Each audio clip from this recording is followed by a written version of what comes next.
Starring, amongst others, Ellen Page, Diego Luna, Nina Dobrev, James Norton, Kiersey Clemens, directed by Niels Arden Oplev, might be how you say his name. To be honest, after watching this, I don't really care. And written by Ben Ripley. This is my review for Flatliners. Yep, I went and saw Flatliners.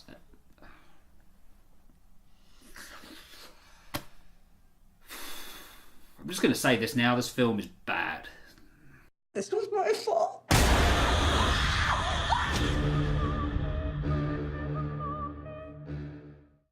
So, Flatliners is a reboot of the original 1990, I believe, movie that starred Kiefer Sutherland, Julia Roberts, Kevin Bacon. Good cast, good characters. The film itself was fine, I liked it. I thought they could have done more with it, but the original Flatliners, yeah, I'd say it was good. I enjoyed watching it. This remake, and by the way, it is a remake. It was supposed to be a reboot, and then Kiefer Sutherland thought he was playing his character from the first film, but he's not. He's playing someone different. Maybe he doesn't know that maybe he still thinks this is a sequel.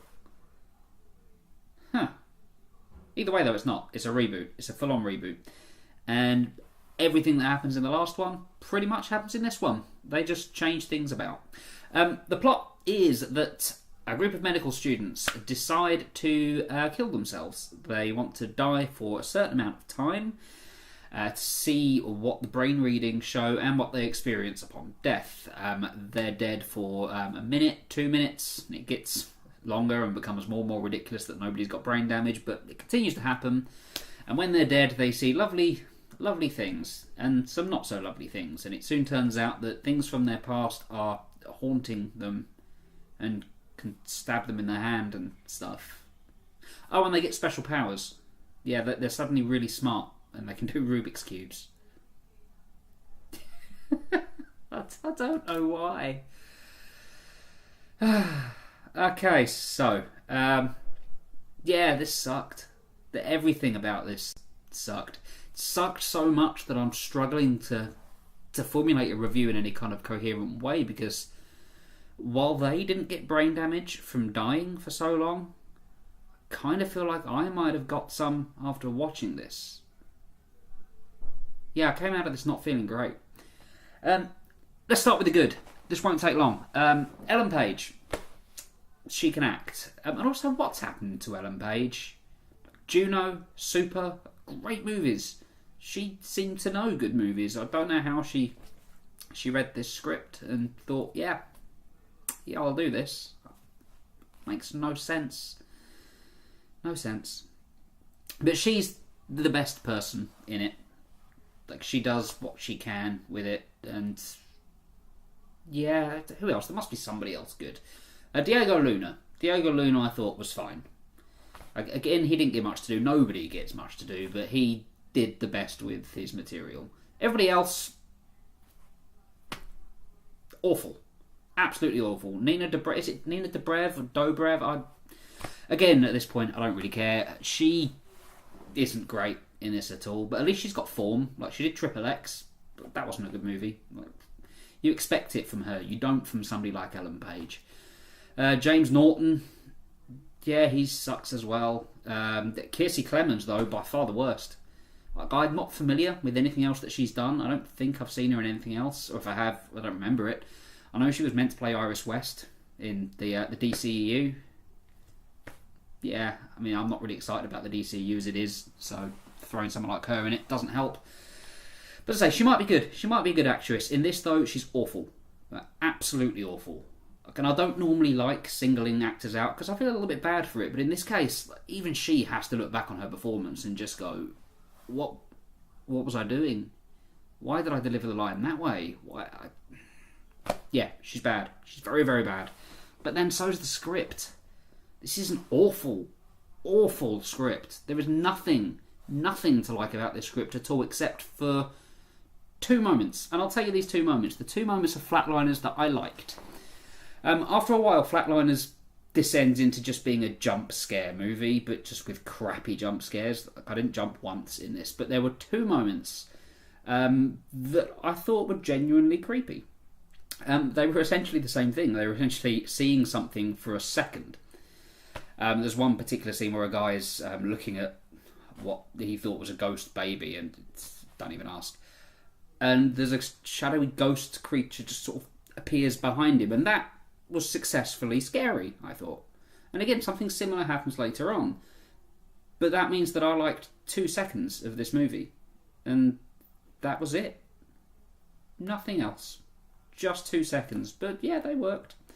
They've just turned something that, again, could have been a great idea. It could have been a very interesting idea to explore. And to a degree, the original Flatliners is guilty of this too. Like, it moves away from the most interesting part of its premise and turns into something else. But the other one still had a bit of heart.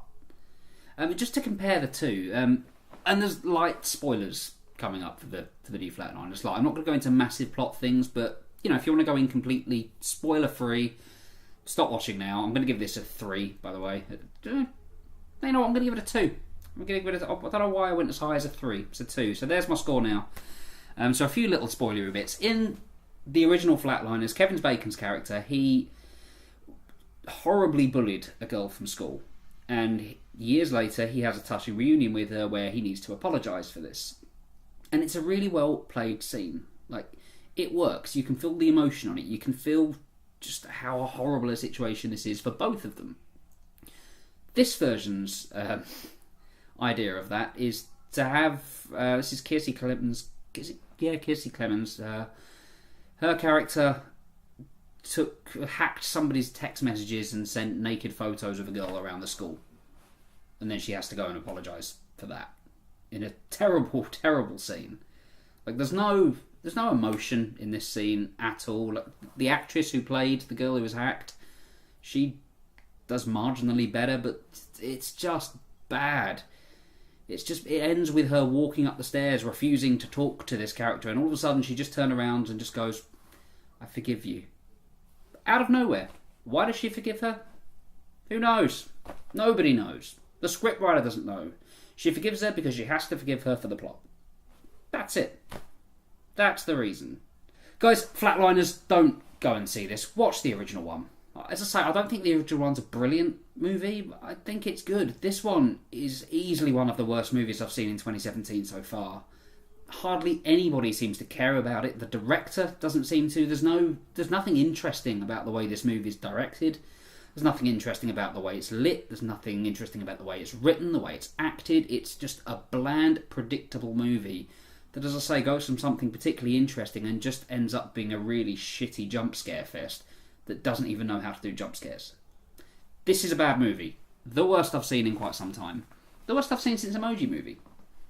I think I might have given the Emoji Movie a higher score than this one. Didn't think anything would do worse than that. That's my review for Flatliners. Look out for reviews for Goodbye Christopher Robin. That will also be coming later on today, I think. Blade Runner 2049, which for some reason I've been calling 2047 for ages. Have a review for that this week. Lego Ninjago as well, I'll have a review for. And The Mountain Between Us. So more reviews on the way, as well as a new noteworthy Power Ranger episode from myself and Phil. Thank you for watching. Hit like, hit subscribe if you feel like doing so. You can follow me on Twitter at JoePJulians, or you can follow the channel, and you can follow the channel too at NAC_channel. Thank you for watching. Avoid Flatliners. Do yourself a favour. Don't go see it. I'll see you on the next video.